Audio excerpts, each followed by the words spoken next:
Welcome back to the dimecomicbros podcast. We are doing things a little bit differently today. Our cold open, we're going to review a person instead of a movie or a book or the usual subjects. Ladies and gentlemen, our co-host Spencer is not here this weekend during recording. So, Collin, I guess let's just jump right into it. What are some positives about Spencer? So some positives about Spencer are that he is very knowledgeable, actually. He's very knowledgeable, and when he talks about a subject, he knows his stuff, you know? He does the research. He goes into depth, and he has everything. He has the notes to back him up. Right? Yeah. Like, he, especially as a teenager, like, when he first found the internet, he would not get off of it. He just went down such deep, dark rabbit holes of research. Oh, Lord. I know. Like, I remember that in high school. Right? It was probably, like, the worst at that point. Him and I would go back and forth about, like, well, no, this says this. You're wrong. Right? Stuff like that. He'd end up winning, though. Typical. Spencer and I have spent most of our lives knowing each other, especially him. I met his family when he was still in diapers, I think. So, over the years, we've definitely grown closer and closer together. We can talk about different topics and religious ideas and political ideas, and almost all the time, I would say like 98% of the time, we can just give the Chad yes. And, like, we don't agree, but we see it from the other's perspective, and we know that we're not going to agree, but it's cool. We can live with it. So, he's... every day, he grows closer to achieving Chad-dom. Chad-dom? Chad-dom. Oh, Chad-dom? Yes. Like, fandom? Yes. Okay. You've known him for quite a while, right? Yeah, I mean, I've known of him since 8th grade. All right. But that's quite a while. I knew him since, I'm going to say, my junior year in high school. All right. So, real quick, what's a negative about him that we can talk about? Damn. I got one if you can't come up with one. Attitude. Exactly. His fucking attitude. Because he knows so much, he just states stuff like fact that it's just like, yeah, everybody can agree that that blue is the best color. Like, everybody knows that. It's like, you can't really say it like that. He's just so, like, in your face about something sometimes. Just assumes that everybody agrees that blue's the best color. He's just so in your face about things, and he's like, what are you, stupid? What do you mean? This is fact. Right. This is factual.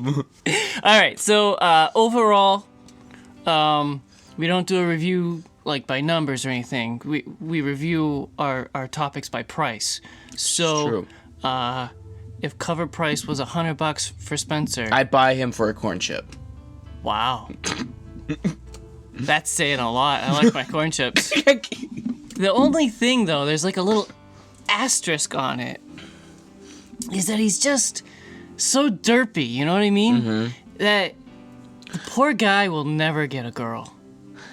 No. I mean, what's the likelihood that he's gonna get married someday? Really? Slim to none. That's what I thought. Why buy a comic that might cost more than a dime? Come meet the brothers who are here to waste your time. Welcome back to the Dime Comic Bros podcast. I'm your co-host Collin, joined by Jacob. Say hello. Hello. Hello there. Hello, you. Yes, welcome back. Thank you for joining us. It is a beautiful 70-degree sunny day outside, and Collin and I said, "Fake that, we gonna stay inside and sit around a microphone inside of Collin's closet, staring deep into each other's eyes, and talk about comic book and weeb shit." Yes, sir. So let us start with the news. Issa Rae has been cast as Spider-Woman in Into the Spider-Verse 2. I'm excited for the movie. I don't know who she is. I don't either. Let me look her up. Okay. Issa Rae. Might be Issa Rae. Nope, it's not who I thought. I don't know this lady, but good for her. Good for her. Exactly. Yay to Spider-Man Into the Spider-Verse 2. What'd you think about that? The first one? Because I really enjoyed it. We talked about this last week. Oh, we did! Bonk. From EW.com, Netflix welcomed Shadow and Bone into the fold, and now the streaming giant wants to see more. Season 2 of the sprawling fantasy series, based on Leigh Bardugo's Grishaverse books, has officially been ordered at Netflix. The news dropped on Monday during Netflix's first Geeked Week event. I've been writing in the Grishaverse for nearly 10 years now, so I'm thrilled we get to keep this adventure going, Bardugo said in a statement. There are so many places we've barely gotten to visit, and I can't wait to introduce our audience to more of the saints, soldiers, thugs, thieves, princes, and privateers who make this world so much fun to explore. It's going to be real magic to see our brilliant, talented cast expand. Season 1, which premiered on the platform on April 23rd, adapted the events of Shadow and Bone, the first book in Bardugo's main trilogy, but also weaved in elements and characters from spin-off novel Six of Crows. This gives us some idea as to what Season 2 might look like. I don't know anything about this. Yeah, me either. It sounds cool. I'm pulling up Netflix right now to add it to my list because I've never heard of this. Wait, I've heard of Grishaverse. I've heard that be thrown around. I don't know what it is though, or what it pertains. Why does Spencer always give us? Here's another dislike. Right? Why does Spencer keep giving us shit on the news that we either don't know about or we don't give a shit about? I mean, we just talked about 2 points, and we're 0 for 2 about knowing anything about what we've talked about. I mean, that's not new, but that's nothing new. Usually we have a clue or a hint, and we don't know anything about what we're talking about right now. Yeah, I usually have a little speck of what I know about, a little nugget. Right, and I usually have 2 or 3 nuggets, but we got nothing today. Nothing. Another reason why you can't get a girl. Let's keep going. Let's see if we know anything about anything. Exclusive from The Hollywood Reporter, Jim Mickle, the co-creator and showrunner of Netflix instant hit Sweet Tooth, has come on board to direct God Country, Legendary Entertainment's adaptation of a comic written by Donny Cates. Published by Image Comics, Country tells of Emmett Quinlan, an old widower afflicted with dementia and violent outbursts. When a tornado hits his West Texas town, Quinlan is rejuvenated thanks to an enchanted sword he finds in the wreckage, which is good as a host of dastardly creatures are about to descend on what remains of the town. That was a poorly written sentence. It wasn't your fault. Okay. Kate wrote the script for the adaptation, which is being produced by Lee Kramer and John Kramer of Aftershock Media. Mickle will also produce. So Spencer did a review about God Country a while back, a comic, and I didn't think anything of it, but I think I came across some type of review on YouTube, and I'm interested because old man, big sword, really want to read. Mm-hmm. So if we're getting a Netflix adaptation, I won't have to read. I can just watch. I'm excited. Also, it says that it's written by Donny Cates, who wrote the Venom run that I've been trying so hard to read, but it's so hard to read because it keeps crossing over with other events that I have to read. I hate when that happens. I just want to read Venom! I am glad, I enjoy that we have a universe and that we like to have characters be involved in other universes because that's just how real life is. You just get involved with people. Right. But honestly, I just want to read a single run, all right? Yes. Meh. I was seeing red, and so of course I texted Spencer, and I was like, I finished War of the Realms because Venom was waiting for me to get through War of the Realms. And then as soon as I finished War of the Realms, I was like, yes, I get to read Venom. I jumped right into Venom. I like pushed stuff off that I should have done for this show to read Venom. And it turns out I can't read Venom because I need to read Absolute Carnage now. There was not a single issue by itself. It went from one event to the other. But Donny Cates is a great writer, and I look forward to whatever we just reported about in the news. During an article describing various aspects of the upcoming Warner Media and Discovery merger into Warner Bros. Discovery, it was quietly stated the Blue Beetle film, as well as the Static Shock film, will be joining Batgirl as HBO Max films. Excitement, I do have. Do we know which Blue Beetle we're getting? I feel like we've talked about this. No. Okay. I have no idea. Spencer's probably yelling at his radio right now. Probably. I hope that it's the first Blue Beetle that didn't get any of the powers. The one that hangs out with Booster Gold. Because I like that one. I mean, I like both. But I enjoy a story about a man who doesn't have any powers and just uses his money to beat up bad guys. This movie really, really almost needs to include Booster Gold. You because have to. Every iteration I've seen with Blue Beetle has Booster Gold right there. Like, they go together. They're a married couple. Like Blue and Gold. Like peanut butter and jelly. Yes, like peanut butter and ham. Like bananas and sausage. Yeah. Yeah. Yeah. Yeah. Are they really married, though? No. Okay. No. I've wondered. It's like Spencer and I married. Oh, yeah. Or Spencer and you married. Right. I mean, Spencer and I were already, like, kind of engaged. Yeah. Yeah, but it's one of those long-term engagements. We're only going to get actually married if one of us has a kid. Damn. I set aside a time to roast him, and we come up blank. We start doing the actual show and roast the shit out of him. I know. What is it? From The Hollywood Reporter, James Wan revealed Aquaman's 2 title logo, officially titled Aquaman and the Lost Kingdom.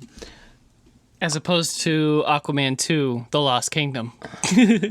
Yeah. If what's her face? Miss Turd is in this movie. Amber. I shall not speak her name. Miss Turd is in this movie. I'm not going to watch the movie. That's it. I will not. Dang. Boycotting it. For my boy Johnny Depp. All right, moving on. Saw Gerrera, Mon Mothma, and Orson Krennic are rumored through various sources to be present during the upcoming Andor Disney Plus series. We're getting so many Star Wars stuff. I am down for it. I'm so excited. I wonder, wait, so do we know what time, where in the timeline Andor is? Ugh. Oh, it's gotta be before episode 4, of course. Oh, no, that's Alderaan. Yeah. No, with Mon Mothma, With Mothra. Mon Mothma, there, I would think it's going to be somewhere near episode 4. I think she was seen in 3 and a little bit after 4, but like 4 is like where she's central. Is that the one? Who is she? She's the one with like the red bowl cut and white gown. Is that her? Because she was in Rogue One as well. Yep, her. But Orson Krennic, which one is that? Oh, from Rogue One. Oh. Oh, I like him. So yeah, this is before Rogue One. It could be. It has to be because he dies in Rogue One. Does he? Yeah. Dang. No matter how many times I watch Solo and Rogue One, I never remember what happens in them. It just pisses me off. I need to watch Solo again because I've watched it twice and I can barely remember anything. Rogue One, I've watched at least 7 times. Okay, so this is definitely before 4. And before Rogue One. Probably before Rogue One. Which is basically 4. Unless they, weave in between it a little bit, but that's going to be really difficult. Unless if they did Boba Fett's Sarlacc pit. Yes. For him. Yep. But I think he died in the explosion. But who knows? It's Star Wars. Who cares? Right. It's Star Wars. Do people really die in explosions? Not in Star Wars. That's true! Holy crap, Palpatine? Somehow. So basically, I fucking hate... We're going to talk about this. Palpatine. I watched a video where someone explained how Palpatine came back in like a D&D form, where it's basically characters. It's like George Lucas, or not George Lucas. Anyway, there's a DM, and then there's all the Star Wars characters, and then Palpatine's dead. He's like one of the like people who's playing D&D, Right. And he's like, I want to do this, and the DM's like, your character died, and he's like, well, if I roll 20 charisma saving throws, 20 20s, then I get to come in. And she's like, fine, you can do 20 rolls. And he's like, 20, 20, 20. And finally, he got like 20 natural 20 saving throws. And she's like, somehow Palpatine returned. That's literally how it is. Right. How that whole movie played out was like a really shitty D&D game. And I've been a part of one of those. Yes. Shall we talk about our main topic now? Yes. Yeah, you can't really weave it in or transition from Star Wars to this topic because our topic is Superman Red Son, the animated movie, which came out in 2020. I was very surprised to find out it came out last year. Like, I thought it came out a couple years ago. yeah, it snuck by me somehow last year. I got the DVD for it last year because I was like, oh, I wonder when this came out, and I'd never looked up when it came out. I just watched it. Right? So let me get some technical information first.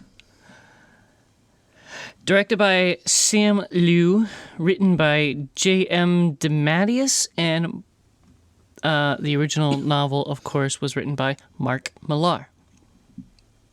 Starring a whole bunch of people, mostly voice actors and actresses. Yeah, what are your thoughts on the animated Red Son? So I actually didn't read the comic. I have the comic, I just never read it. Okay. By how the story is, and I know that it's vastly different from the comic. That's what I've been told. It's vastly different. I really enjoyed the storyline, and I really liked. I think they did the character build-ups very well, and I think the best part about it was Batman, for sure.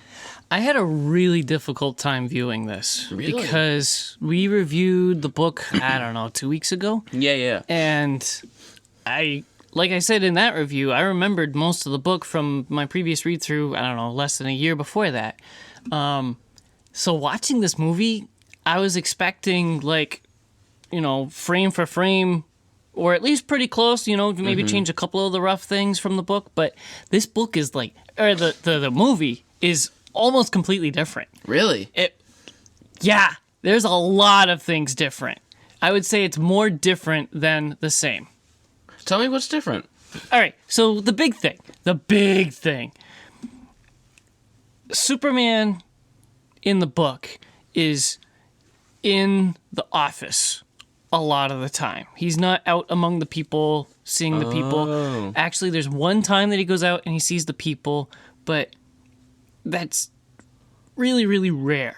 And most of the time, he's with the politicians. Which is like a big part of the story, right? Where it shows that... I was listening to you guys. You were saying that it was like that was a big part of it where he basically became like every other person that wants to save the world, where they just hang out in the office even though they have the ability to help the world. Yeah, kind of. He literally does. He has superpowers. But the movie starts out with him going and finding slave labor, basically, in the mines, and he saves all the people, and he gets like really pissed off, and he goes and finds Stalin. Yeah. And is like, why are things like this? And Stalin's like, because I'm a bad guy. So Superman kills him in the movie, whereas in the book, Stalin and Superman mostly get along. Superman's like, yeah, we're for the people, and Stalin's like, yeah, okay, sure, if that's what you think. And then Stalin like drops dead of health reasons, like he's sick. Like how he did in real life, right? I have no idea. I think that's what happened. I am an uneducated man. Me too. Spencer, where are you at? You're obviously not with a girl. Right. Where are you right now? Probably hanging out with his mom. So anyway, in the book, Stalin drops dead because he's a sickly person. In the movie, Superman and Stalin have an argument, and Superman finds out Stalin's true intentions and kills him. So that just creates a different scenario for like the rest of the story, because it was a hostile takeover. And even though Superman is good intentioned in both, it just feels like different motives through the whole story than the book was. So, I don't know, I guess I should watch it again. Like we talked about in the book, Wonder Woman has a wicked crush for Superman, and he's too dumb to realize it. He's like, oh, hey, friend from work, how you doing? In the movie, Superman makes a move, and Wonder Woman says, I come from an island of women, which is implying things. It's fine. It clears the air of any sexual tension, and they're able to work together. But it's just different. I wouldn't say it really fixes the issue, though. It's just, like in the episode we recorded, I was like, Lois Lane should be the strong communist woman that's like, yeah, freaking communism is the way. And Superman's like, yeah, probably, but maybe there is a better way or something. So that's what she's like in the comics? No, that's what I'm saying. It should be like. Should be. It should be like, he should mostly be listening to her and still be wondering in the back of his mind, like, is there something else? And Wonder Woman should be the opposition or something like that. It should be like the two women opposite each other. Oh, but, so you want their roles switched? Yeah, I just want better motivations. Because in this movie, even though she's not interested in Superman, and that's fine, I don't care. I don't need sex in my comic book movies. But I want good motivations and a well thought out plot. So just clearing the sexual tension in the air just made them be able to work together like they were in the book, and there was not a whole lot more depth. It was just a different flavor, but they're both bland. Yes. So what you're trying to tell me is that you would rather have the person who has the most influence on his thinking to be like already on his side, like super fully, but he's questioning it. Yeah. And a friend is like, maybe this is not the right way. Yeah, I want somebody that he trusts on both sides of the political line, and he has to make the decision, because through the whole book, he's wondering and questioning and angsty about it. He's trying to figure out what is the best way for the people. Also, on the same point, they fixed Lois Lane and Lex Luthor's relationship. They get along. They actually do the do. They have a lovely marriage, but that doesn't make much sense either. Like, we complained about that. I didn't like that. Yeah. I did not like that. I thought it just doesn't make sense for their... It feels like it doesn't make sense for the characters because Lex Luthor doesn't feel like Lex Luthor. Right, but he's actually caring. But the Lex Luthor is caring at the same time. So the funny thing is, Lex Luthor as a character, if you remove Superman, he cares and he's a good man. That's Lex Luthor at his core. But that's been like deviated from over time. Right. But Lex Luthor, because there's Superman, because there's a challenger who challenges his authority as like the alpha male, because he is that type. Because you can be I've met good people in real life. They're really good people, but if there's a challenge in the alpha male scale, it's like they revert to stupid. It's like that's how easy they can revert to stupid. It's like Lex Luthor. There's another alpha, so there's a challenge, and so he just becomes so engulfed in envy and or just jealousy over that there's someone physically better than him. Right. So I'm not gonna say that Spencer's an alpha, because he just wants to return to monkey. Monkey. Go back, I want to be monkey. So yeah, they fixed the marriage and the relationship between Lex Luthor and Lois Lane, but it still doesn't make sense to the story. Yeah. I don't think Lois Lane has any more influence on the story now that her marriage is fixed. Like, she's still just there as a character, as a name. Yeah, so it doesn't make sense that... So back to your point about, like, the roles switching on Wonder Woman and Lois Lane. It doesn't make sense for Lois Lane to be in a relationship with Lex Luthor and to be in opposition of Superman and to be the thing that changes Superman's mind about things. Yeah. While there's Wonder Woman, who's a single woman who liked Superman in the comics and, like, is on the same page. It doesn't make sense that this outsider would change... This woman... would change Superman's mind if it wasn't like someone who's like a companion, like a relationship a friend. companion. Yeah. Yeah. It just doesn't make sense. So they hit on the things that Spencer and I called out, but I don't think they fixed them. They just changed them. Mm-hmm. I have quite often said that I love the Batman suit in this book. Mm-hmm. And I don't think the movie did it hit justice. It. No, it didn't. I think his coat is thicker, and he's got more layers and padding and more definition. This one seemed kind of flat with the hat. Like, it still has the hat, but everything else is like just typical Batman. That's because of the animation style. It could be. I think it could have just been drawn differently too. Mm-hmm. But you also have to think you can't put too much detail into it because of the art style. You have to follow the it has set to be laws. animated. Yeah, all right. Not just because it's animated, they wanted to make the art style simple so that it's simpler to animate, which sadly happens a lot in animation, but they hit some of the key points for the suit. So that's all that really matters. I love how Batman's just anarchy.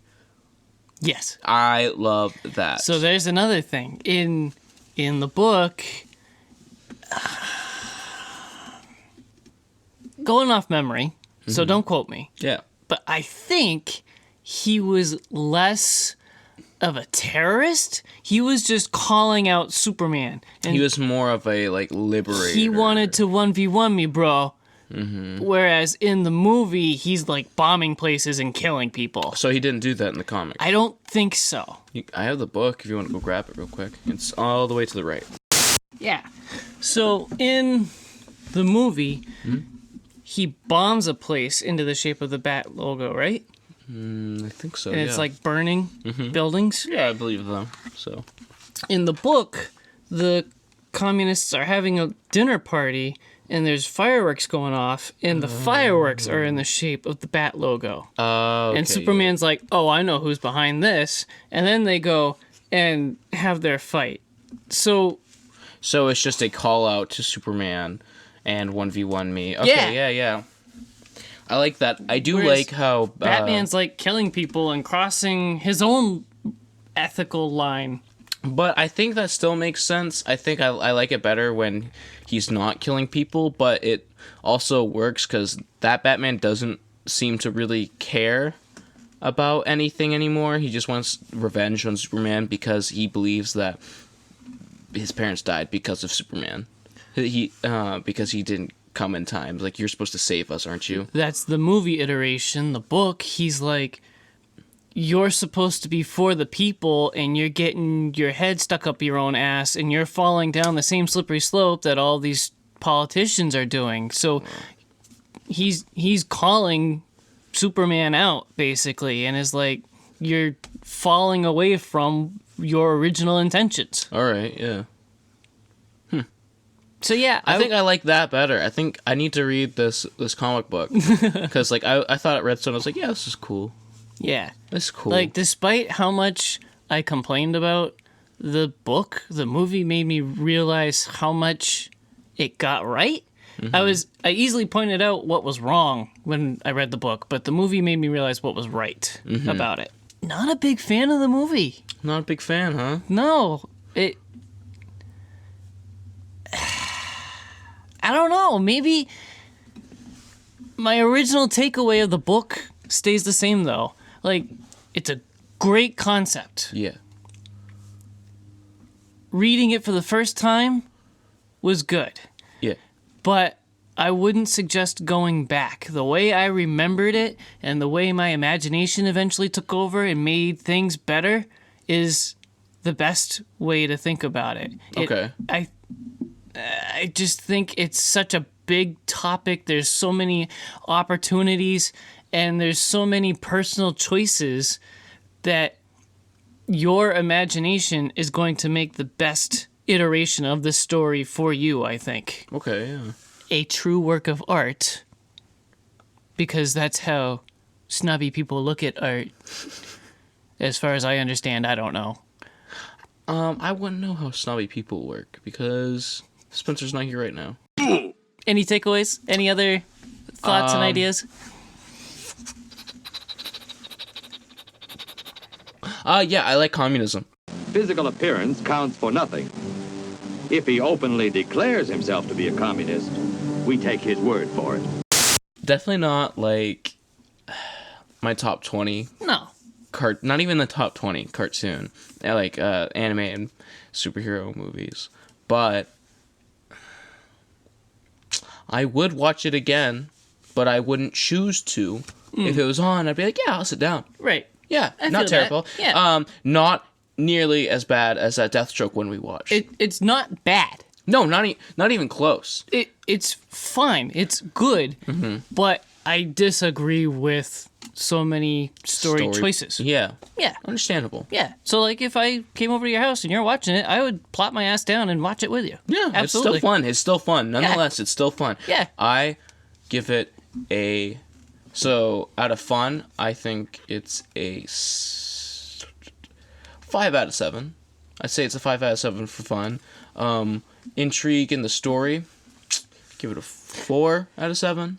If you had seen it before you bought the DVD, would you have bought it at the price that you got it at? Definitely not. Really? How much did you get it for? Probably more than $10. Ouch. Yeah. Just a DVD, not even Blu-ray? I think it's Blu-ray. I think it's because I threw it away. That basically tells you how that movie is. That finishes our review. All right, so moving on. Let's talk about Bad Batch, episode 7. Yeah. Okay, so one thing I want to point out is that I realized with these past, let's say 5 or 4 episodes, we haven't, had anything from Crosshair. Yeah. Nothing. Isn't that strange? Well, we're gonna get some big build-up. Actually, there was that one whispered line when Uncle Wrecker bumped his head. Yeah.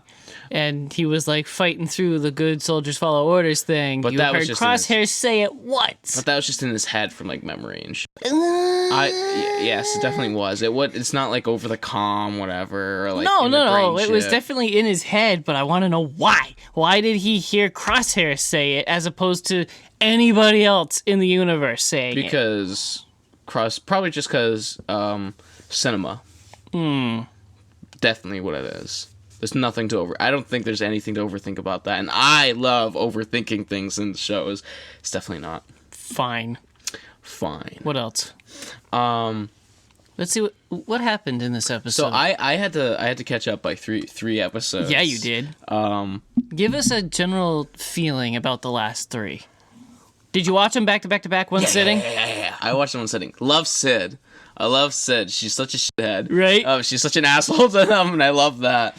I liked her up until this episode. They're hey, you're cheating us. And she's like, yeah, and it's I thought you guys were getting along. Now you're kind of being... Yeah. And I thought they're going to get along because she told Omega that she needed to build up her arm strength. Right. For the bow, and I was like, okay, I like that. Yeah. And she also showed that she could do that, and I was like, oh, okay. Let's see. Everything was really fun. I actually, what is it? What's their names? The 2 girls. What are their names? The sisters? Yeah, the sisters. I don't know. I don't like them as characters. Yeah, you said that. But in this, I didn't mind them. Yeah. So I don't know them before this because I haven't finished. You're gonna get so annoyed with them. Okay. If you finish season 7 of Star Wars: Clone Wars, but I didn't like them until this episode. It's okay, they're not bad. Which makes me wonder what else they're gonna do in this show because their story wasn't finished in that episode, not by a long shot. So I want to know what their part of the story is gonna be. What are they doing? They're probably just characters to have. So, like, what are their names? You know, Saw Gerrera. Yep. Characters like that. You know Yep. how you see them every now and then? It's just characters like that. That's what they are. They're just to be, like... Just to be included. Just to be included and help... Lore. Lore and help further along the main plot. I loved seeing Rex. That was great. Yeah, in this episode, Mm-hmm. I'm pretty sure, what's his name? Numbnuts called it out last episode. He predicted that it could be Rex. Oh, yeah. Because when I watched the episode prior, and I didn't remember anything that you guys told me. Like, that's what's great about me watching or reading things. I don't remember anything anyone tells me about anything, so I go, like, right in blind all the time. So it's great for me on my part. And then you get to go back and experience our episode again and be like, yeah! No, you're stupid. Stupid bitch. But I was thinking, I was like, oh, is that like... I was hoping it was like Ahsoka or something, but I'm like, they wouldn't have talked to Ahsoka like that, knowing... Because Ahsoka is who those characters got introduced to. Right. In the show. So, but I was like, they wouldn't talk to her like that. They were too formal and shit, so... And I was like, it's probably Rex. Now I'm waiting for Cody. I want a showdown. I want it so bad. But also, like... Cody, the character, can go both ways as being, like, good or bad. Because there was always theories that Cody missed on purpose. But that's until Star Wars The Clone Wars, where we got to see, like, the real effects of the clone inhibitor chips. Mm-hmm. Because Rex could not control himself. Right. And like how he said in this episode, you literally cannot control yourself no matter what. Right. So that means Cody didn't miss on purpose. He just missed. So, I really liked when the chip took over Uncle Wrecker's mind, and it was an intense chase scene between him and Omega. Like, she wanted so badly to get through to him, and it wasn't working, and it was scary and spook. It was so good. I loved that. I actually... It's nice that he was the one that, like, the inhibitor chip, like, finally worked on, because going one-on-one up against him, a character that, like, you physically can't, like, dominate, you're dead. Yeah. You're literally dead. And it took the whole crew to take him down. Yeah. So now they're all fixed, and I think it was a pretty quick wrap-up after that. Like, that was basically the end. They all have the chips out of their heads and come back next week. Oh. And, just for... like, the inclusion of Rex kind of just seemed like he met them to get them to fix to get the chip out of their head. Like, I like that. It seemed like he was there for something else, some other purpose, but it was just, hey, get the chip out of your head. Okay, bye. That has to be done first. But then he left. Yeah. That did feel weird. This isn't the same episode, but I want to say that I love Moochie. Who that? The Rancor. Oh, the adolescent Rancor. I loved that. That was great. Nice. I love seeing baby alien creatures. We're getting a lot of them now. Ever since The Mandalorian, we're getting a lot of baby creatures. Ever since Grogu? Yeah, dude. All right. Well, while we are still talking about Disney Plus shows, on to Loki. The premiere of Loki. I want to say one thing. One thing first. Oh, first. Mephisto confirmed. Yes! Yes! Mephisto confirmed. I freaking called it. I will say it every week until I'm proved wrong. Mephisto belongs in Loki. Oh, also, I want to point out, I knew it, that Loki is who they're after. I knew it! Like, I come into this and I'm like, why do they care about Loki? What do they give? Who cares about this variant? Right. And once they got in, and he's like, I can get information from him, and he's just talking about Loki being Loki, I'm like, oh my word, it's a variant of Loki that they're after, aren't they? And it's like, the person we're after is you. Wow. While you're doing the wow, I still really hate Owen Wilson's acting. Me too. It just drives me crazy. This is probably his best role. Yes. He's doing well. Yes. But I still hate it. I'm sorry. I think it's good for him because I think this is a character that you kind of are supposed to hate a little bit. That's what it feels like to me. I don't think so. I don't think so? No. Damn. I don't think so.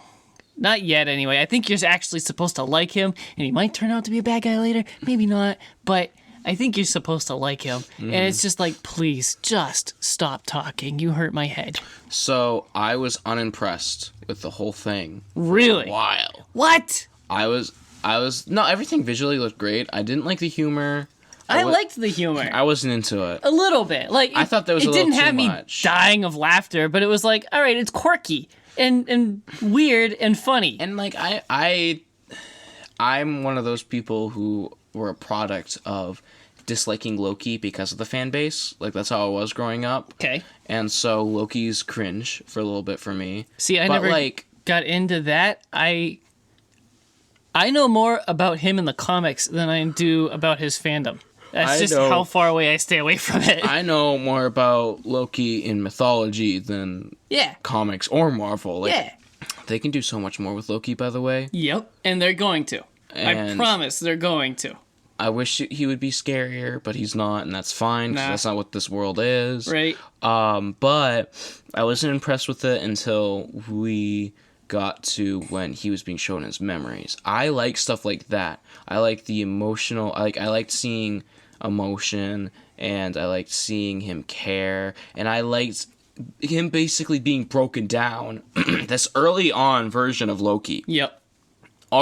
Finally, like, having all that come back to him, like, almost immediately by just watching his everything, like his mother's death, his death, people saying good words to him, good things to him, like it did in the movies, and he's just like, I don't want to hurt people, but I feel like I have to, or no one's going to take me seriously, or I'm not going to get what I think I deserve. And I really, really liked that. That pulled on my heartstrings a little bit. I what's the word? I fall for that every time. Any stories that have that. So I enjoyed that. That's where I got interested. So the opening humor was fine with me. It didn't make me cringe. It got a chuckle maybe.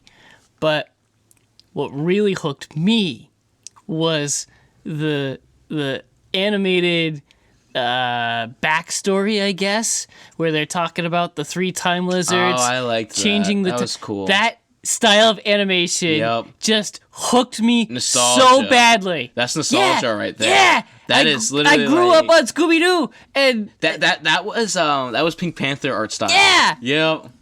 I grew up on all those guys. Snagglepuss. The Flintstone. Yep. That was the Flintstones right there. Yep. Yeah, Hanna-Barbera, like all the way. Yep. Jetsons. Who else? Snagglepuss. Peabody. Yeah, Mr. Peabody and Sherman. Yeah, Sherman, Mr. Peabody. Yeah. But also, like, all the Easter eggs in that little animation were so cool. It killed me when he saw that was like the only the Infinity Stones were the only like spoilers I got on Instagram, and I didn't even understand the spoilers. No, me either. That's the funny thing is, you can get spoilers about this, and you like don't understand what's going on. You have to watch it to understand. I still don't understand, because Captain America at the end of Endgame went back through and fixed all kinds of shit, and then came back super old and lived a happy life. But now there's just time stone or Infinity Stones everywhere in this office. Like, yeah, whatever. Well, remember that they're paperweights. Yeah, but remember that was supposed to happen. They were talking about that's how what the everybody's going to argue with this. Is any inconsistency, somebody's just going to be like, well, that's what was supposed to happen because of the timekeepers. Because they said that you doing that, everything that was supposed to happen, like the Avengers going back in time, that's what they said in court. They said the Avengers going back in time, that was supposed to happen, because Loki was trying to say, yeah, you should bother them because they went back in time. And they're like, but what wasn't supposed to happen was you taking the Tesseract. The Tesseract. Right. And so him going back in time, Captain America going back in time, bring all the stones back, was supposed to happen. still seems like a lame argument to me. But it's not an argument. But it's I know that's what the show said. That's literally fact. I know that's what the show said, but it's still a weak trump card. Like, but it's you're gonna not. play that every time, and there's no arguing it. But the funny thing is, imagine this. Imagine all those stones. Yeah. One of them probably came from Thanos getting one too early. Think about them bringing in this hulking 9-foot-tall giant into that office. He's just like just a variant of Thanos. That's immediately what I thought. I was like, one of those is definitely Thanos getting it too early. So yes, everybody's pointing at the stained glass window of the demon. Mephisto confirmed. It's Mephisto confirmed. It's Mephisto. It has to be. This isn't a variant of Loki. It's Mephisto. Yes. Mephisto is the variant. I was wondering if this whole thing, because Loki's like not really to blame, like he said. I was wondering if he's in some weird dimension, or he's captured and being kept busy by Mephisto for some reason. Like there's something Mephisto wants Loki to do for him, but I don't think that's how it's gonna play out. I don't know. Yeah. I feel like if anything, Mephisto, this like variant of Loki, becomes Mephisto. Whoa. Anything else? No, but I am actually looking forward to more. I am too.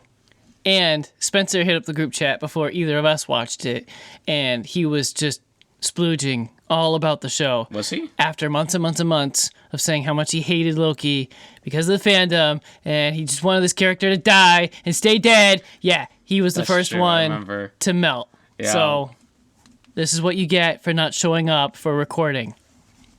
Stop beating your meat. So we are nearing the end of the show, but real quick, let me explain the rules of our format really, really quick, in case we have new listeners, which I doubt. But anyway, we do the news, we do the main topic, and then we have a common topic, a recurring theme usually. So a Disney Plus show or a Netflix show maybe that comes out every week or something. And then we usually review something on our own that we didn't share with everybody else. We didn't even talk about it during the week in the group chat or whatever. So the more common themes, the less personal reviews. So because we have Loki and Bad Batch going every week, we are only going to do one personal review. And without the common themes, we can go up to 3 personal reviews. So we're near the end of the episode. Collin, what is your one extra talking point this week? So, I tried finishing it last night. I got halfway through. I read Young Hellboy. Okay. Better than I was expecting. Really? So, I'm usually a Hellboy purist, and it's a stupid reason to be a Hellboy purist because you shouldn't be one, because I'm like, I don't want to read it if it's not the Mike Mignola art style. Oh, yeah. Right. Even though one of the best Hellboy stories in Omnibus 3, most of it is drawn by someone else. Yep. But everything Hellboy is written by Mike Mignola. So, you let me borrow the four issues that you have. Yep. And that was the only way that I was going to read it, because I wasn't going to go buy it. Do you remember my review about it? Did I spoil anything for you? No, dude, I can't remember Perfect. anytime. Perfect. I read the first 2, and first initial thought was, I love young Hellboy. I love this little man. I always liked young Hellboy. But art style, I'm going to go into that first. Art style, I think it's a good art style to go with because elements of it are a lot like Mike Mignola, but without the shadow. Right. So, like, the jagged edges of the characters, like how they're drawn, I like that. The simple colors that they choose, and also when they have things blend into the background, but with the colors, like monkeys were like, you would see like green shapes with eyes, and you could see there was a monkey that was just hidden in the shadow of the forest, but there's like no blacks usually. I was going to call out the eyes anyway. They did a lot of times, they would imply the emotion with the color of the eye, and it was just one solid color. There's no like pupil or anything, so I figured you would like that too. And I like that there's a lot less shadow because the world is brighter because Hellboy is younger. So I can appreciate that. Yeah, me too. I really like that. Also, I like Jungle Lady. I knew you would. I love Jungle Lady. Mommy Milkers, baby. Dude, Mommy Milkers in this gorilla form, dude. Bonk. I read this. I was like, oh, you can see a little bit of her butt cheek under that. And then she took the clothes off. I'm like, oh, shit, she's naked. Naked. I really like that. And the story's simple. It's a simple, like, jungle adventure. Yeah. And I think it's fun.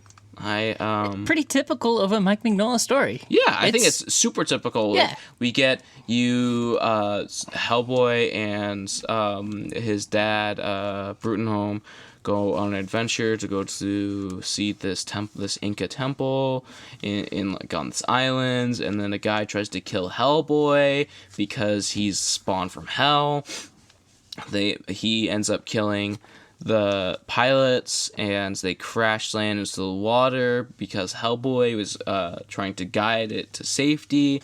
Then a monkey saves them from the bad dude. They get washed up on shore, separated. Hellboy gets saved by a jungle lady who turns out to be Monkey, and they get back together, and the second issue ends on the guy who tried to kill Hellboy brings back this, like,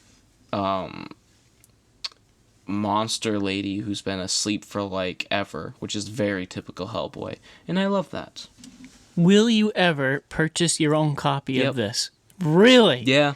Oh my gosh. I think this is what's going to get me into reading, like, Hellboy and the BPRD. Wow. Yep. I did not expect that at all. Me neither. I didn't expect to even read it or touch it. All right. That's all it took, apparently. Well, speaking of never expecting to read it or touch it, I read a Wonder Woman book. Whoa! It's gonna get deep, okay? Okay. Just prepare yourself. Okay. I chose to talk about this one because Mr. Know-It-All himself is not here to argue it with me. Nice. Yeah. So, I read the book that you both read, Wonder Woman Dead Earth. Ooh! All right. I love this. Maybe I should have waited until I did my own episode, so you're not here to argue with me. But anyway, it came out in 2020. Story and art by Daniel Warren Johnson. Real quick summary. Wonder Woman wakes up from cryosleep, much like Master Chief, to find that the world is destroyed and life is barely surviving. From now on, I'm going to refer to this book as Mad Max 5, Roman numeral 5, by the way. Mad Max 5, Wonder Woman's Revenge. The art is quite unique. It's good in a self-contained story like this, but if it was an ongoing run, I would easily nitpick it to death. There's a lot of things, small things that I would be like, I don't know, but because it's just a 4-chapter book and that's it, there's nothing more to this, it's fine. It makes it unique and I can live with it. So I'm not complaining about it, but I would if it was a 52-issue run or something. The art style you're talking about? Yes. I really enjoyed the art style, and I would read a storyline if it was in that art style. Really? Like, for, like, a long time. I like that art style a lot. Like, Wonder Woman's hair would change shape and form a lot. Yeah. It was inconsistent. There were a lot of inconsistent things like that are really, really small, and it's a personal artist's choice, and I get that.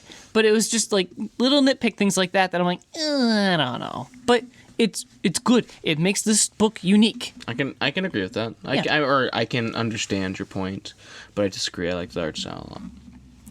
The story looks and mostly feels similar to Last Night on Earth, which was one of our very first topics, I believe, on this show. Yeah, it's like number 3.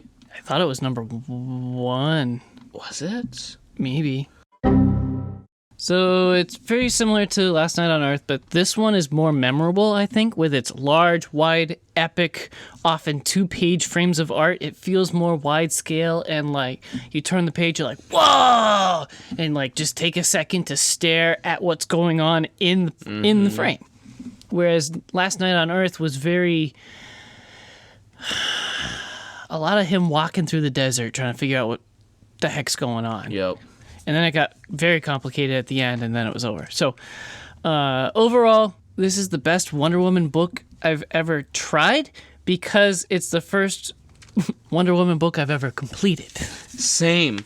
I agree with you entirely. So that gets me into my issue with the Wonder Woman character. Okay. And this is where the shit gets deep. Okay.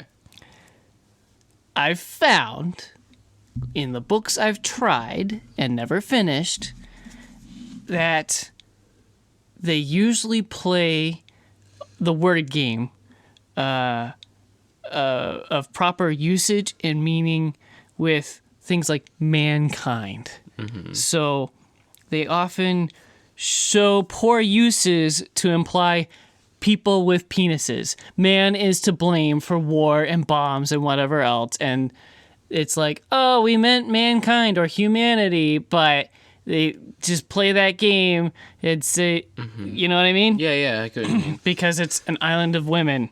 It's just like, walks that line and is like trying to be cute about it, but I just find it annoying. Like, yeah, sure, we can just stop using the word mankind or man and just use humanity or the human race or whatever. I get your point. It's annoying. But typically with Wonder Woman style, they do blame man. Yeah. Yeah. But I think they're just like trying to walk the line. And if you challenge them on it, they're going to be like, oh, no, I meant humanity is to blame for wars and bombs and stuff. Mm-hmm. Yeah, I don't like that. I think that's a little bit inconsistent with how they are because they always say like no man is allowed on Themyscira, but then they allow females, but then it's like they change it about sometimes. Yep. They're very inconsistent with their rules. Wonder Woman usually just comes across as preachy and like trying to make political points, and I don't want that. It's like I just want a superhero punching Nazis. I want a superhero that just like cares about humanity. Right. I completely am good with, like, I loved Super Friends growing up. Another old school animated show, like, or Justice League when the 90s cartoon, or like, I have no problem with that. Yeah, like because Justice League Ultimate, and yeah, stuff like that. Yeah. Or Unlimited.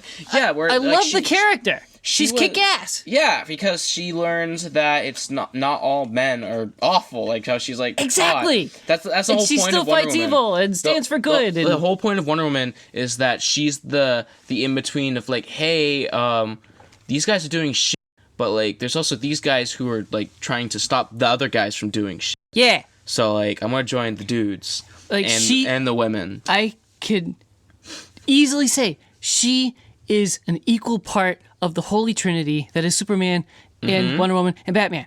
Like, there's a reason she's part of the Trinity. Uh-huh. But when I get her books where she's off on her own, she always comes across as preachy, and it drives me crazy. That's why I hate the books, like most of the books that she has, is because it always feels like whoever's writing it is trying to make a agenda.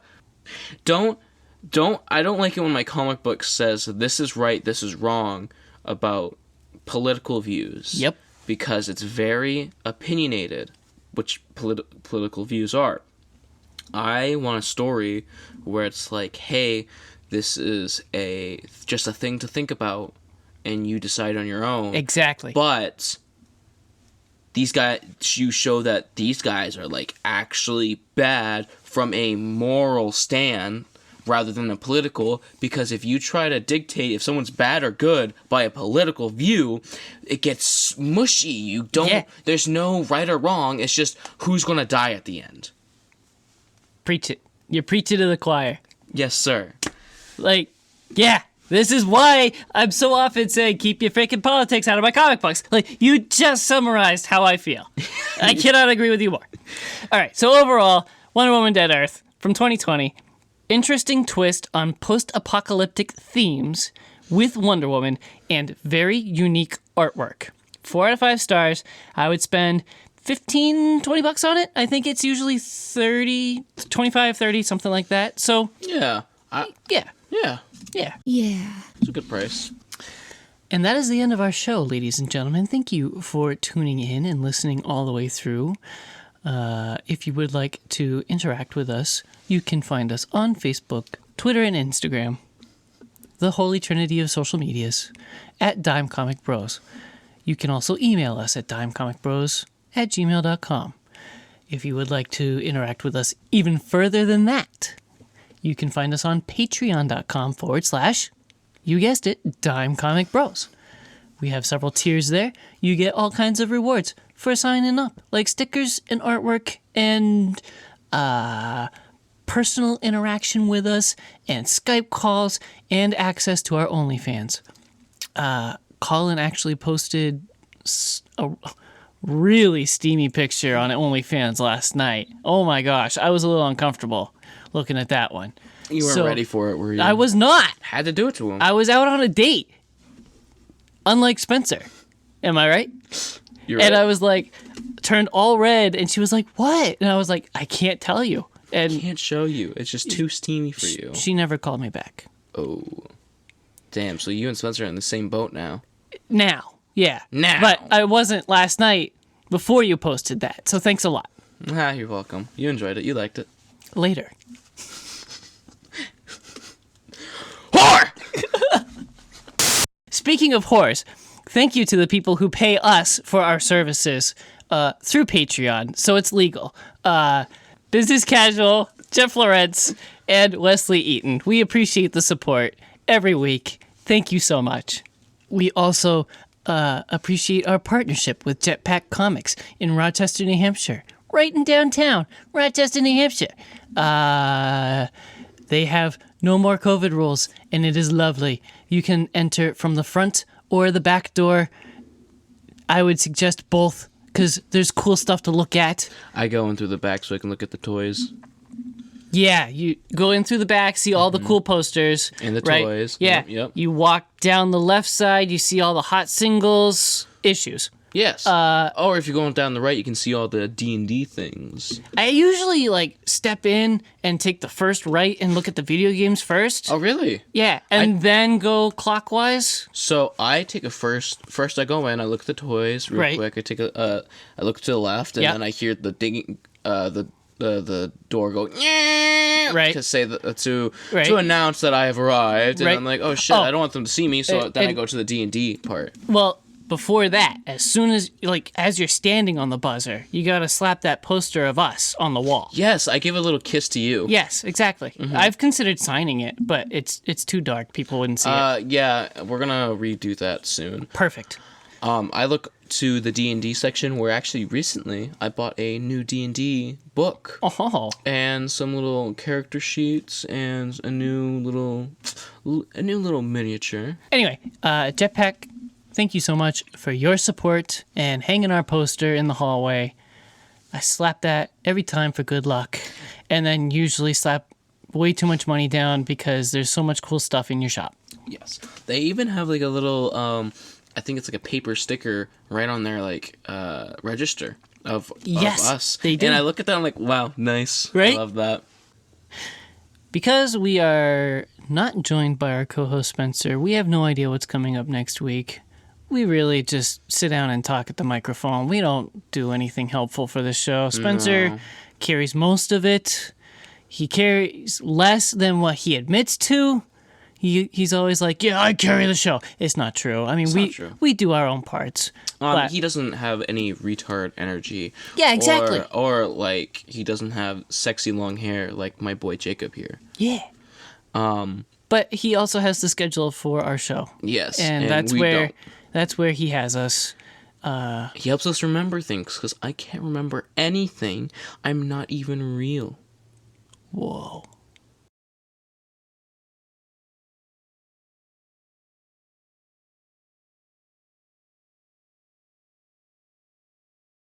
Sure, I'm gonna shit on him more. It's so hard. I like Spencer a lot. I can't shit on him.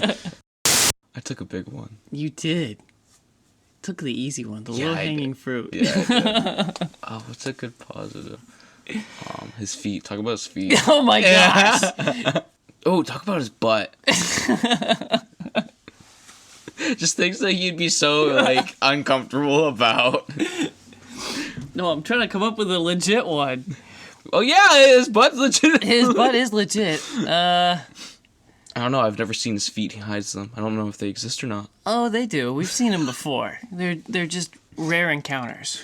You have to take a picture of it because it's like the Loch Ness Monster or something. Did you know that the Loch Ness Monster is really just whale penises? Because sperm whales, I think, sperm whales will come out of the water and they'll just poke their penis out, just their penis. Nice. So admit it, you would too if you were a sperm whale. I poke my penis out anyway. When we were in high school, senior year, when we went to Redacted. for youth group, we had eating competitions. And Spencer would always embark on these eating competitions. Nice. But right after, he'd go to the bathroom and throw it all up. Like he would. He would. Just a physical reaction to eating so much, or No, he'd throw it up because he didn't want the calories. He didn't want the calories or anything. He's like, I'm not gonna let all this grease sit in my stomach. And I hear him go, and I'm sitting there in the so bathroom. gross. Like, bro, you good? He's like, I can't have this in me. That was one of my favorite moments. I mean, you can give him points for that too. He has definitely put a lot of effort into how he looks, especially recently. He's been going to the gym. He actually has like solid man titties now instead of flabby man titties. Yeah. He's just so derpy with how he walks. He like waddles and shit. It's probably because of he doesn't have his left pinky toe. His left foot is just kind of like goes. I thought you were gonna say because his dick is so small he doesn't have the counterbalance. That was my foot. Ooh. Whoa. Big booba? Yeah. Nice. Not a bad movie. Definitely not. Hold on, give me a minute. Gotta stretch out the CPs. Yeah. Interesting twist on postal op. Yeah. So would you put it on like a hard drive or something? Yeah, a little Yeah. USB stick. Yeah, dude, that'd be sick. The only thing is you have to promise not to suck on it like it's a vape, because it looks the same.